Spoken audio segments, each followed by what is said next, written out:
السلام عليكم، اهلا بيكم مطبخ ام شريف. النهارده هنعمل طريقه جديده للحمه، ان شاء الله تعجبكم. جربوها هتبهركم جدا، طعمها قمه في الروعه.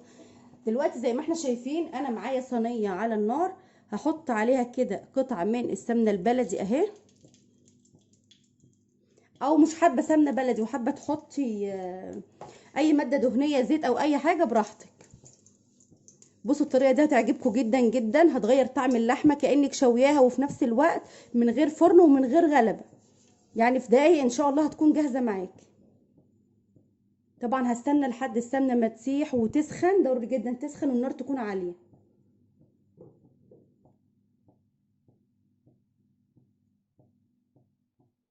دلوقتي الصينيه بتاعتي سخنت، هقول بسم الله الرحمن الرحيم وهبتدي احط اللحمه بتاعتي كده.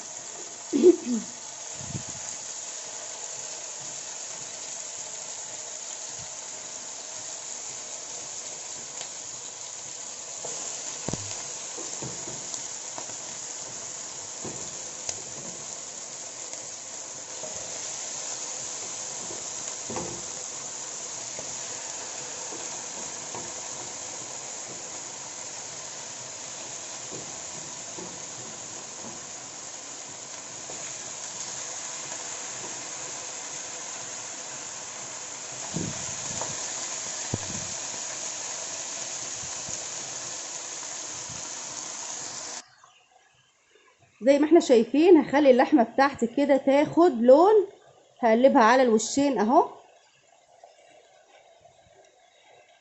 طبعا اي لحمه عندك واي قطعيه كمان اهو.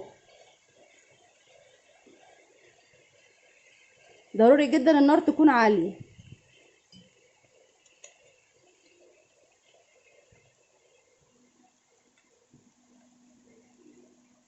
هنزل معاهم بورقتين كده من اللورة اهم،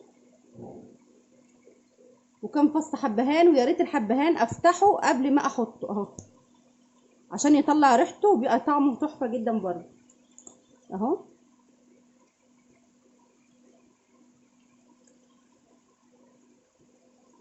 التوابل اللي معايا حبهان وكم عود قرنفل اهوت، ومعايا فلفل اسود، ومعايا كمون، ومعايا شطه اختياري، ومعايا شويه بهارات لحمه. حابه تضيفي اي حاجه، حابه تنقصي اي حاجه براحتك جدا. عايزه اقول لكم اللحمه ما بتنغسلش يا جماعه كتير. اللحمه ممكن تغسليها لو هي قطعه على بعضها، وبعد ما تقطعيها ما تغسلهاش تاني عشان اللحمه ما تفقدش الفايده اللي فيها. طبعا هسيبها كده على نار عاليه لحد ما تاخد لون معايا. زي ما احنا شايفين اللحمه بتاعتنا ابتدت خدت لون خلاص اهوت. انا مش عايزه حاجه تاني اهو. بصوا خدت لون من هنا ومن هنا اهو. دلوقتي هنزل بقى بالبهارات بتاعتي اللي احنا قلنا عليها اهي.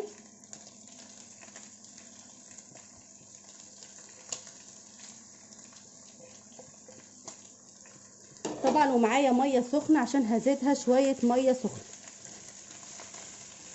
هبتدي اقلب كده واخلي اللحمه بتاعتي كلها تتشوح بالبهارات.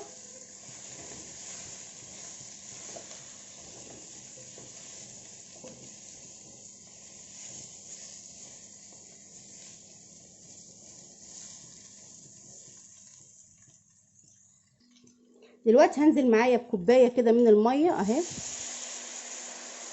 بس كده ما كترش.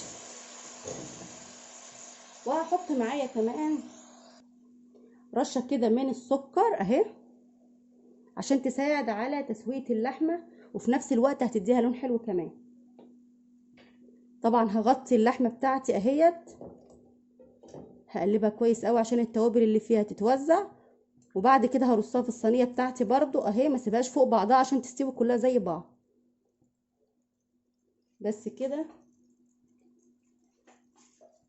طبعا هوطي النار خالص عشان البخار بتاع الميه ما يطلعش واللحمه تنشف معايا.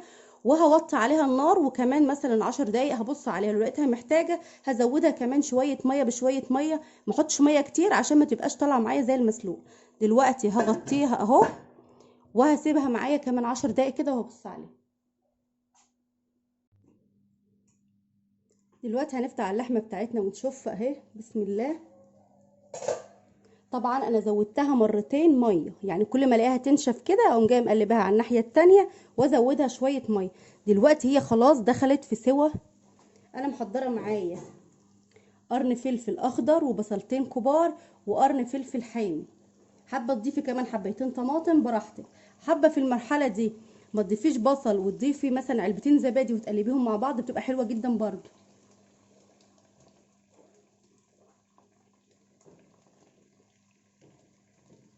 طبعا انا ضفت الخضار ده في اخر مرحله اهو. هبتدي بقى ادي فرصه كده للبصل بتاعي يتكرمل تحت ويشرب من الصوص اللي فاضل بتاع اللحم اهو. طبعا الشطه اللي معايا دي حاميه قوي عشان كده انا حطيتها سليمه، عشان طبعا لو في اطفال يعرفوا ياكلوا. دلوقتي بقى هضيف الملح. اتاكدت تماما ان هي استوت اهو.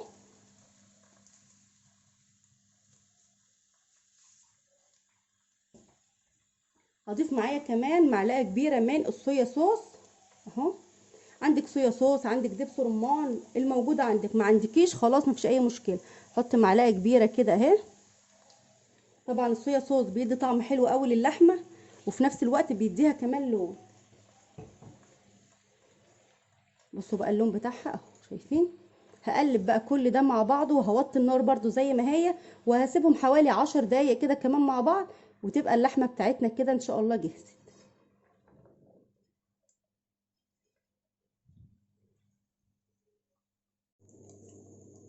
كده ما شاء الله اللحمه بتاعتنا جاهزه جدا جدا على الاكل. عايزه اقول لكم ريحتها تحفه جدا، قلب الشارع مش قلب الشقه بس. تحفه. والبصل الكرمل وشايفين لون البصل بقى عامل ازاي. تحفه يا جماعه جدا جدا. وزي ما قلت لكم لو حابين تحطوا لها زبادي بتبقى حلوه جدا برده. كده خلاص اللحمه بتاعتنا جاهزه على الغرف. تقدري تعملي معاها فته، تقدري تعملي معاها رز اصفر، تقدري تعملي معاها مكرونه، اي حاجه شغاله ان شاء الله. بصوا بقى الجمال ده.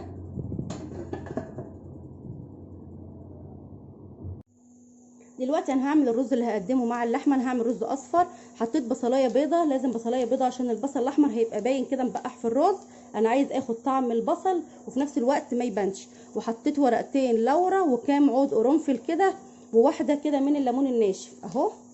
تدبل بس معايا البصله، معايا الرز ومعايا الكركم ومعايا كمان ميه مغليه. طبعا لو عندك شوربه هيكون احسن.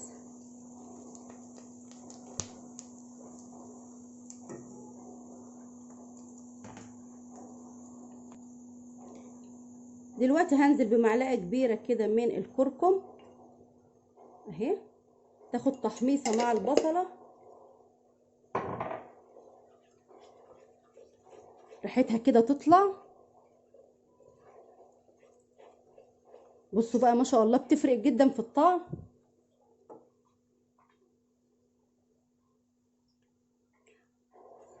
كده هنزل بالرز بتاعي.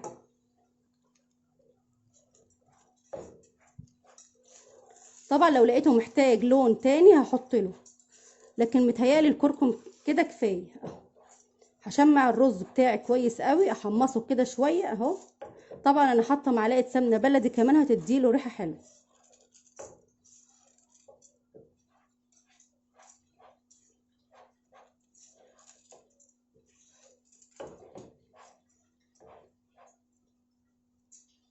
شايفين بقى اللي انا قصدي عليه، ان البصل تدينا طعم وفي نفس الوقت مفيش لون.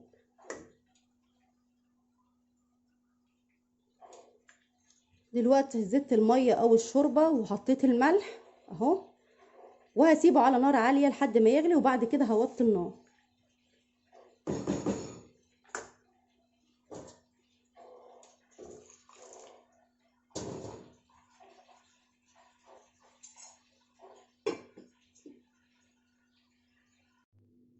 وادي اللحمه بتاعتي شلت الفحم خلاص منها، ريحتها تحفه جدا جدا. وادي الرز كمان. اتمنى تجربوا الوصفتين دول هيعجبوكم باذن الله. متنسوناش بقى في لايك للفيديو، والى اللقاء ان شاء الله في فيديو جديد.